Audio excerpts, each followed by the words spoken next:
Hey, what's up, murder porn fans and cadaver lovers? Good evening, and welcome once again to the Agents of Helm special Walking Dead review show. On tonight's show, we'll take an in depth peek into the latest exploits of our heroes and heroines as they continue to make sense of the place that they've recently called home. Alexandria is clearly a town full of intrigue and secrets, and in episode 14, Betrayal and Redemption, we get a glimpse into just how far some in this settlement will go to survive and how dark it can get for Glenn, Rick, Abraham, Carol, Daryl, Sasha, and the rest of Johanna's favorite A team. I'm Malik, and tonight we'll have our full complement of agents on tap. Lorenzo, What's up, Malik? Johanna, Let's ball this melon. and Joe. Let's light this candle. So tonight, as usual, we'll start off with a recap of what we saw, who we lost along the way, and what everybody's up to. Spoiler alert, if you haven't seen the episode, Joe can get really descriptive. So you may want to pause the podcast, watch the show, and then come back, because we're going to Ha start. ha ha. So Joe, take it away. I'm going to keep this short, or as short as I could possibly keep it. Anyway, all right, as Malik stated, last night's episode name was Betrayal and Redemption, and we have a whole lot of that going around this episode. To start off, the main points are Alexandria loses power, and Eugene is determines that they need this part. I forgot the name of the part, and I was looking through the episode, but they need a part to repair the solar paneling so they can get the power back. And the other plot point is the very beginning of the episode, Noah expresses interest in becoming an architect, and for the sole purpose of being able to maintain Alexandria's walls in the future. And we all know what happens when you start thinking about the future in this show. It's never good, but more about that later. So in order to replace this part, our, I guess you want to call it retriever team, hunters, gatherers, Glenn, Eugene, Tara, Noah, Aiden, and the other guy, I forget his name, are making a trip outside the walls to retrieve the part. More about that later, because that's really our main story. I want to touch on a few other small things before we get into that, because that's where all the action is. Also, at the beginning of the episode, we find out there's been a major crime within the walls of Alexandria. Someone has destroyed Jesse's owl statue. That's a The major insanity. major crime for them. Major crime. This gives Rick his first case as constable. And I think Rick wants to not only crack this case, but crack something else, if you know what I mean. He's like Andy Griffin. He's like Mulberry all of a sudden. Exactly. I almost want that tune to be playing when he's walking through the. It's funny you guys don't watch Helix, but they did that in Helix. Anyway, yes, Rick must crack this case. The case of the messed up owl, the broken owl, whatever you want to call it. Encyclopedia Brown could probably solve this. But that's what we started off with in the episode. Jesse calls him. He's like, "Don't worry about it. It's an owl." But anyway, he's on the case, and he goes searching for it. But that brings us to Carol's storyline. Carol runs into what's the kid's name again? Well, Jesse's son. Sam? What is it? Sam? Sam. Sam, yeah, Samwise Sam. Okay. So Sam stows away in Carol's house because he wants some of that good Carol chocolate chip cookies. He keeps asking for the cookies. Carol keeps telling him no. Carol offers him a challenge, tells him, if you go steal me 2 chocolate bars, one for the cookies and one for me, I'll make the cookies for you. And of course the kid, dying for these cookies, is successful in his theft, brings them back. Carol bakes him the cookies, and then they start to have a little conversation. Carol really didn't want that, but against her better judgment, she starts conversing with the kid, and then she gets an idea that Sam and Jesse are being abused by the father. As if Rick didn't already need a reason to blow this guy's head off, now he's going to be given one.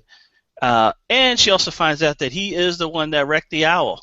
So Carol's already doing Rick's work for him, and she's not even the constable. I think it was the kid that wrecked the owl. That's what I said. The kid Oh, wrecked okay. the owl. Yeah, he confessed to her that he wrecked the owl. So Carol's doing his job already. She's not even the constable. Okay, that brings us to another small plot point here in the show. Abraham is working on the construction site, and well, before I even get to that, so now you have betrayal, you have redemption so far here between the Arrow and in the Carol piece where the boy betrays his parents and wrecks the owl, but then he confesses and he's attempting to redeem it because he wants to help his mother out, help his mother get out of this situation that he's in. Abraham is working at the construction site, minding his own business. A girl gets in trouble with zombies. He saves her life while the other people at the site are just willing to leave her there.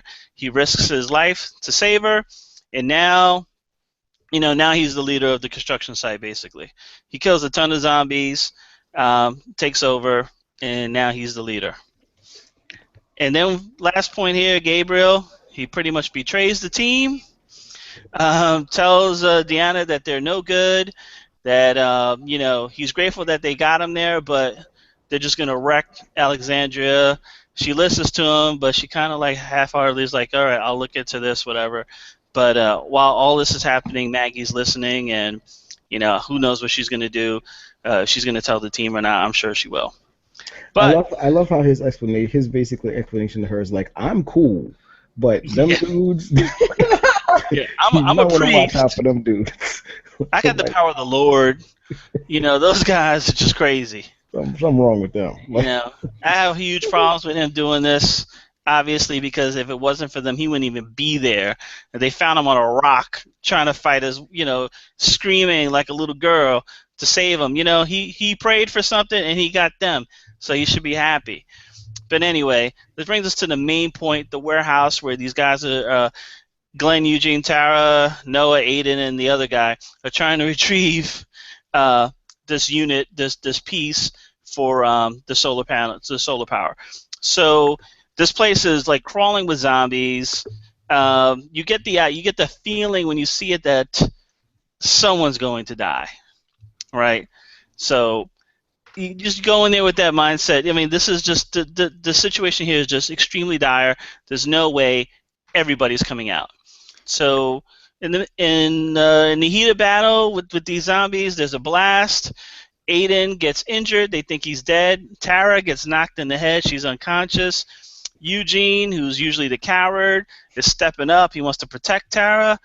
Aiden all of a sudden gets up. They notice. They go try to help Aiden. He's stuck to the wall with some kind of piece of metal coming through his shoulder. They can't get him loose. So what do Glenn and Noah do? They have to save themselves, and Aiden gets eaten to pieces. Then the other guy, what's the other guy's name?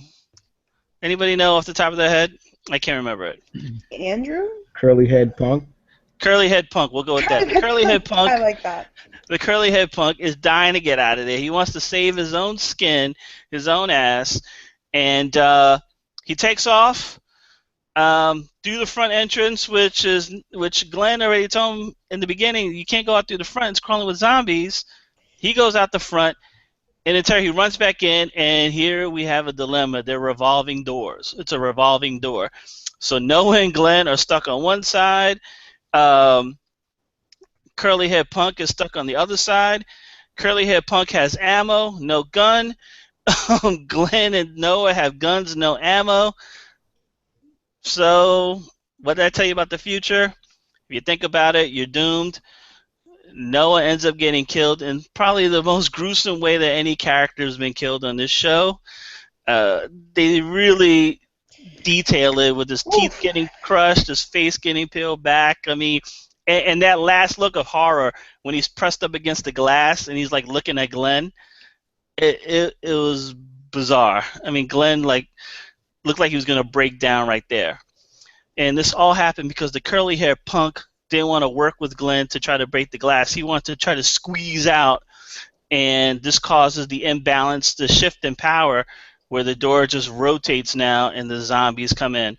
It sucked. Gonna miss Everybody Hates Chris, or Everybody Eats Chris, or whatever.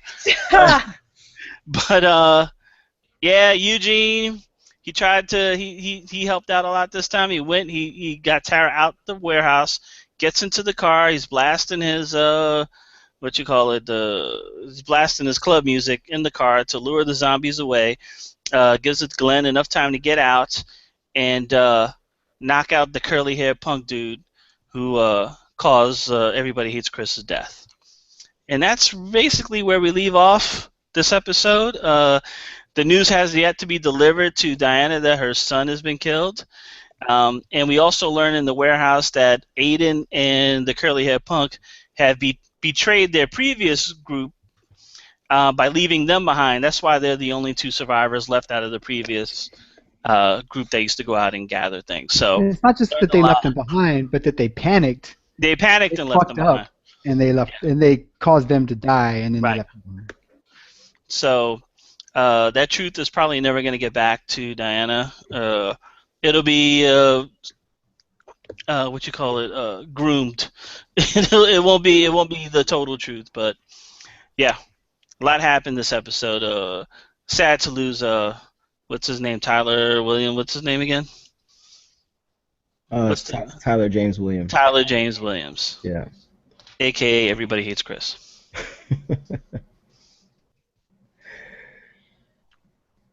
Back to you, Malik. Actually, it's to Lorenzo. Oh, back to you. So yeah, pass it over to Lorenzo, Joe. So after you said Everybody Hates Chris, you're gonna pass it over to Lorenzo. All right, Lorenzo, you're going to give us a synopsis on. Next up is Lorenzo, and he's going to give us a breakdown on community versus family. Yeah, we talked a little bit about this at the office, Joe. This was something that I noticed pretty early on because they seemed to really stress the word community when they were talking about Alexandria.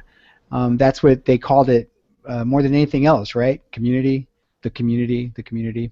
And so that brings about like a subtle but, in my mind, fundamental difference in philosophies between Johanna's A-team and Alexandria. And it goes beyond just like a group, them being a group, Rick and them being a group within the group, and having a preference for their own people. It really gets down to that difference between family and community. So, in my mind, when you have a family, it's not enough to keep most of the members alive. You're willing to risk it all just to save one member, and we see that again and again. We see them, the group, putting themselves in harm's way to save just a single member of their group. They go into the hospital to save what's her name? Well, it was to save save Carol and Beth, right? Yeah. They go back to Woodbury to save Glenn and Maggie. Carol risked her life to save everybody at Terminus, and this was after they had to pretty much kick her out of the group. And what's interesting is that the reason why they kicked her out of the group was, if you remember, it was because she put the greater good before the individuals. So she took out two people because she saw them as a threat to the entire group. And that was her crime. That was what got her kicked out of the community. Out of the family, basically. So on the other hand, you have Alexandria, which is a community. I'm not like a philosophy major or anything, but we're talking about utilitarianism, which it's everything's for the common good, or maybe it's the greater good. I don't know. And you see a community that's ruled by intellect. You see they're constantly looking at the bottom line. So what's the leader's name? I forgot her name. Deanna. Anybody? Deanna. Right, Deanna. Deanna, she claimed to know people, right? Like, in her gut. but you can tell that she's constantly thinking about the bottom line. And on paper, Rick and his group, Rick et al., they looked good. She saw them as being assets. She saw them as having value. And, you know, if you're looking at resumes, they have a hell of a resume. They were able to stick together. They were able to overcome incredible odds. They all have a fantastic skill set that they're bringing, of being able to kill, of being able to survive, of being able to forage, of being able to put things together, of being able to, you know, like fix their power grid, for example, or to go get the things that they need to fix the power grid, or to do construction, and do it all constantly with this incredible amount of professionalism or skill or even-headedness, even-minded. What's the word I'm looking for? Level-headedness. Yeah, with level-headedness. You know, they never panic. They never freak out. They are constantly on their game, right? And she saw this, and she was right to see that. But on the other hand, they are feral animals. So she's bringing chaos, a little bit of chaos into her closed system. And you just need to look at Jurassic Park to know what happens when you bring a little chaos into a closed system. You know, from the community's perspective, when you take that intellectual approach, that just looking at the bottom line, it can get pretty selfish because it's only natural to see yourself as a member of the community. So you begin to think of yourself as the community. And we see that several times, that people use that justification of, well, you know, we need to protect the community, so we have to sacrifice this person and this person and this person. And like 4 or 5 times they're willing to like leave somebody behind in order to sacrifice the group. I mean, in order to save the community, they're willing to sacrifice one person. And so, you know, what exactly is the community when there's 2 people out there on their own? Suddenly they're the community, and then the person that's in danger is not the community anymore, or they're the person that needs to be sacrificed. And pretty soon it's just one person that's out there on their own, and maybe 2 people are in danger, and that one person is suddenly thinking of themselves as the community, and those 2 people get left out to dry. And that is not the way Rick and them handle things. Rick and them are, they don't always rule. They don't always let their intellect rule their decisions. More often than not, Rick is following his heart. He's following his gut. He's making these big decisions based on feelings and based on experience that he's had before. But always with the idea that this is his family, and he's going to do whatever it takes to protect his family. And if it means risking his life or risking the lives of his entire group to save one person, then he's going to do it. And so what that does is it brings an impasse. So even though it seems like a subtle difference, this is a difference that is going to cause these 2 groups to smash into each other. And my prediction is that it's all going to go to shit by the end of this season. Now Joe doesn't think so, because he sees Alexandria as being a great resource that is too valuable to lose for anybody. But once you add chaos to the factors, once you add chaos into the equation, it all goes to shit. And I see just terrible things happening pretty soon, because when you match intellect against instinct and raw like gut, just bad things are bound to happen. So that was my take on it. I don't know how you feel about it, Joe. I'm just going to call you Dr. Malcolm. I'm going to call you Dr. Malcolm. Okay. That was the character's name in Jurassic Park, by the way. Oh, right. Bloom, there's Dr. Malcolm. Chaos theory. Life will find a way. Yes. Yeah, and so I know, Johanna, you saw it from a different perspective. Do you want to tell us a little bit about some of your issues you might have had with the show and around it? So, I actually didn't have issues with the show itself. This episode was fucking badass. I know. Don't rush me. But Let's go, Johanna. Let's go. all right. Well, I think I've said all I have to say about the actual episode. But I want to talk about spoilers. So I know spoiling is kind of a hot topic as to the cutoff of when and how. I mean, there's other issues.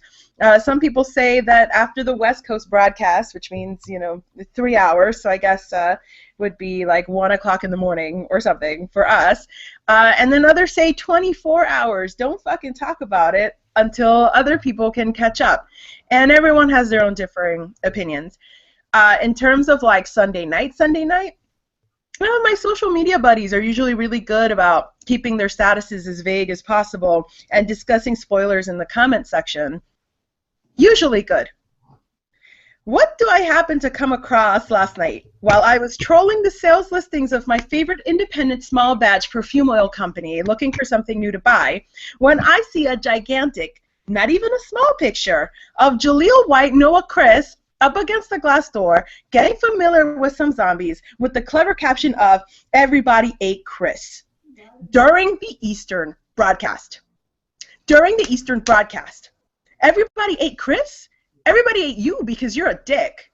Thanks a fucking lot for removing the gravitas and emotional weight from the death of Who's His Face. Look, this isn't like the countless times I spoiled Lorenzo on plot points from Game of Thrones, because that show came out like 5 years ago, and Lorenzo should have gotten in on the ground floor. This happened during the Eastern broadcast. Big-ass picture of the Noah zombie gangbang while I am trying to figure out if I'm in the mood to smell like an employee at Hot Topic or not. Can we just agree that posting memes during Walking Dead is a no-no, or that these memes really belong in your comments thread? Not that I cared for Jaleel White all that much. I didn't even bother to say his real name when we recapped the show. But it's the principle, people. It's the principle. Keep your clever-ass memes that reference stars' IMDb pages for midnight Eastern time, or even the morning. This is my public service announcement. Don't be a dick about spoilers if you don't want to get eaten. Well, that's a great great segue, and actually, I completely agree with you on that, Johanna. Seriously, stop with the spoilers, people. Give it an hour. There needs to be some kind of etiquette around when you jump on social media to talk about these shows. Maybe like an hour. Or what do you guys think? What do you guys think would be the fair amount of time to give it before you can jump on and start really talking about it, just to give everybody that an opportunity to actually watch the damn show? Because people have other things to do in their lives. What do you guys think is a fair amount of time? I think definitely not the next day. Definitely not the next day, because I've shut people down on the subway when they're like complete strangers, when they're talking about like Game of Thrones. I'll be like, you guys need to stop right now. I'm not fucking around. Like, seriously. Like, I'm like, I haven't seen it. You guys need to stop. Yeah, well, I think you shouldn't put your trust in other people to not say anything. So if you really don't want to know, honestly, don't get on Facebook and don't get on Twitter. Yeah, but I got to get on the train. Oh, no, I mean, I understand that, but I'm talking about, Johanna was referring to Facebook and Twitter. I know. So I would say to you, Johanna, if you really don't want to be spoiled, stay off of it. But see, no, stay off of it during the broadcast. Stay off of it. But the people are going to write it. But the thing is, they don't. Like, I feel like there is a general etiquette, like, where people don't do that shit. So when somebody does it, it's, like, especially, like, douchey. Like, do you know what I mean? Like, because I have friends who watch... I understand it, but we're in the now. I got to express my feelings now generation. So, express your feelings in your damn comments section. Or at the very least, okay, like, I can understand, like, if you can't do that. If you want to post the status, fine. But do you need to post a fucking picture depicting the death? Like, you know what I mean? Like, it just makes me I want to know how they got the picture that fast. Screenshots, man. I know that it's a screenshot of the TV or of the video. But anyway, it doesn't matter. They're moving at the speed of asshole. That's what they're doing. Stay off of Twitter, Johanna. Stay off of Twitter. To be fair, To be fair, we are like the biggest spoilers that I know. Yeah, but people know that when they're listening to us, they're gonna get spoiled Well, because we're yeah, if they haven't recapping the figured it show. out by now, then they must be I know, pretty pissed off yeah. by Like, now. I mean, at that point, you know. Well, I did put a spoiler alert before I asked Joe to do his recap.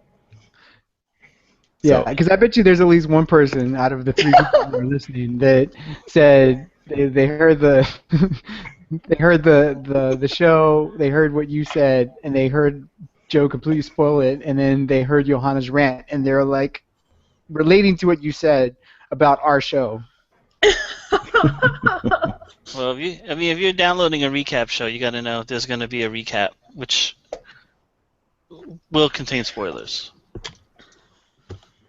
yeah, but at least we do it a day later, and we don't do it 5 fucking minutes after the show is aired. Or during. Malik, it was yes. during the broadcast. Exactly. During. Exactly. I don't know how they got it, but during. Show some tact, people. You know, if for no other reason than, you know, Johanna's got kids. You know, she's got to put her babies to bed before she My can, baby. she got to put her baby to bed before she can start watching. So, you know, show a little tact. Well, look, to something that Joe mentioned earlier about Gabriel, I'm actually really okay that he turns on Rick and the crew for one major reason. Following this show along the 5 seasons thus far, and especially this season, I have learned that if you're a black man, hanging out with Rick and his team is clearly not the best way to go. It's the best way to get your ass eaten. So you guys remember Star Trek when like the team goes out on a mission. The red shirts. With 2 or 3 main characters and that one sacrificial lamb in the red shirt. Well, in this show, obviously there's no shirt needed. You know, killing zombies while black is clearly a thing now. We got Bob, who goes out with a bunch of series regulars on a food run. Chomp, he gets killed. Tyrese hanging out with Rick, Michonne, and Glenn as they head to the community where Noah comes from. Of course, Tyrese gets bit. And now we have our good friend Noah, who goes out with series regular Glenn, and once again he gets it in at the end.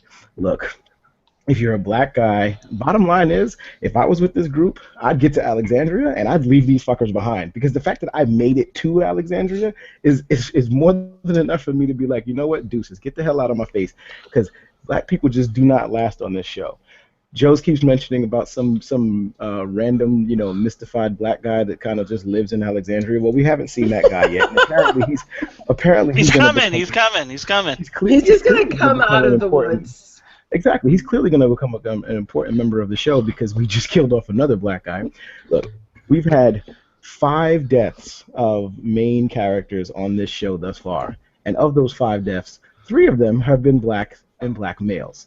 Look, I feel bad. You know, at this rate, Sasha's going to have no one to copulate with. I mean, if she just decides that she does not like, if she likes black men, she's going to have nobody to be with. She just better get it in while she possibly can. Armory, dude. I'm telling you, Armory, dude. Look, it's impossible. If you're a black guy on this show, look, don't even cast me. If I'm getting called, don't even cast me. And the worst part is they're killing us in worse and worse and worse ways. Look, watching Noah's death, that was absolutely the most painful scene. I mean, look, Aiden's death was actually pretty painful too, because, you know, he was alive for much of the scene while they were ripping out his guts. But Noah's death, I mean, dude, Noah's like, he's pressed up against the wall. He's pressed up against the glass. I mean, it looks like he's talking to Glenn or something like that. He tells Glenn, don't let go. Don't let go of what? You've already been pulled out there. They probably were biting your damn neck. No, he said let go. He said don't let go. He says don't let go. Look at the scene again. But he said let go. What's yeah, I was. What did he says he actually says don't let go. He says let go. But then Glenn lets go. He's like Rose in Titanic. He said to let go. He told him to let go, and he had to let go. Well, Glenn really didn't have a choice. He was letting go. You know, yeah. Glenn knows that he's got a girl to go home to. You know, he's got something to live for. So he's gonna let go, and he's gonna let Noah get his ass chomped up. Look, Noah, liked you, for that half a minute that you were on the show. Can we please stop introducing these black characters and giving them no backstories? No backstories and no real reason to be on the show, and then just killing them off once they start to show any kind of initiative. The second that Noah shows initiative about what he wants to do. He gets killed. Like, Tyrese why was he even with reflecting on them? his life. You know? Yeah, Tyrese Why are starts you going to send a, reflecting on his life, and all of limper? a sudden he's dead. The limper. Like, there was, remember, like, I think it was Daryl who told the guy that didn't have a leg. What was his name? He's like, eventually, every time we go out, it ends the same way. We got to run. And so it's like, you don't go because you can't run as fast as everybody else. I don't know why they would make him go out with the group when the dude obviously, I mean, he can run pretty fast. Like, remember he outran Tyrese. Tyrese couldn't catch him, but nevertheless, he's still a limper. Sacrificial lamb. Look, in closing, I'll say this: the best black character on the show, and everybody's favorite black character on the show, is Morgan. And why is he everybody's favorite black character on the show? Because he's not hanging out with Rick and those people. He hooks up with them for a minute, and whenever he hooks up with them, shit goes to hell. He had an entire freaking fortress, his own fortress of solitude, where he had it all completely booby-trapped up, and nobody could get in, and he was able to get his own shit. Rick and them people come into his place, they have a couple of conversations, all of a sudden everything goes to shit. They get bombarded. He damn near loses his place. I mean, it's absolutely horrible. Morgan has the right idea. If you're black and you're on this show and you see Rick and his people, turn the other way and run in that direction. They're killing black horses, okay? They killed a black horse, goddammit. They're killing everything black. There's nothing on this show ever gonna last. I swear. I love this show. I absolutely love the direction that it's going, and I don't know what Alexandria has next for us, but yeah, I'm moving on. I think we shall overcome. I think we should all just march. I think all the black people should just march away from Alexandria. March away from Rick for sure. Well, that's all we have for tonight. Thanks again for hanging out with us for another weekly recap of The Walking Dead. We hope you enjoyed it and you continue to enjoy the next 2 episodes. We have 2 episodes left before actually 1 episode left and then the season finale. So we will definitely be back in the next couple of weeks to give you some more recaps and have some more fun while we talk about what's going on with Rick and his people. So. For Johanna, Lorenzo, and Joe, I am Malik. We are the Agents of Helm. Have a good night. Be safe. And stay black. Stay alive.